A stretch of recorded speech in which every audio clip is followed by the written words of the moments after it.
Hey everybody, I'm Danielle. And I am Anna. And this is After Party Answers. It sure is. And today we're answering a question that I think is very poignant. That's a new word I'm trying to use. It's very poignant. Two-syllable word. Three.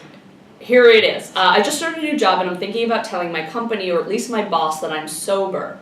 Mainly so I don't have to deal with 1,000 questions at company functions and no one gives me alcohol as a holiday gift. I know, I hate that. Happens.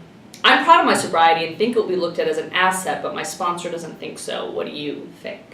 Well, I will say, A, that working at After Party, it's pretty much a prerequisite that you are either an alcoholic or mentally ill. But most employers do not look at it that way, and I know that we're really lucky. We're in LA, where every other person is sober, and there are industries and states where it is just there is a stigma. I mean, that's what we're trying to change here, but I don't think you are under any obligation to disclose it. Definitely not, and actually, I think that disclosing it makes it into a bigger deal than it is. Right. You don't drink. So, if you are at a company function and you're like, no thank you, I don't drink, and people ask 1,000 questions, you can let them know, I don't drink anymore, and if you feel comfortable enough with that person, tell them, but going to your boss and being like, just so you know, dun, because if you do that, it's perpetuating the stigma that alcoholics live under bridges. Right, and that it's such a big deal when it doesn't have to define us. I will say, I've heard someone say, if this is a woman, and I don't know if it's a woman, you can say, if I drink, I'll sleep with your boyfriend.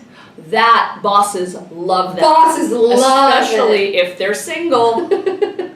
I will say, in treatment, I remember my counselor recommended, he said, because I didn't know, how uncomfortable I was going to be, and he said, well, you can always say that you're taking antibiotics. Yeah, and that's sad because it's basically saying, I'd rather let people know I have a disgusting bacterial infection than let them know that I once had a drinking problem. And by the way, who are we kidding, as if antibiotics ever stopped anybody from drinking if they wanted to drink. True that. But point being, you do not need to disclose, I know that word is extreme, any of it, but if you want to. On a friendship level, the same way you would disclose to your boss if you were friends with them about your relationship, but it's certainly not the company's business, and like you said, it's probably not going to be received, it's going to be received as something personal and sort of inappropriate, in my opinion. IMO, that's what the kids say.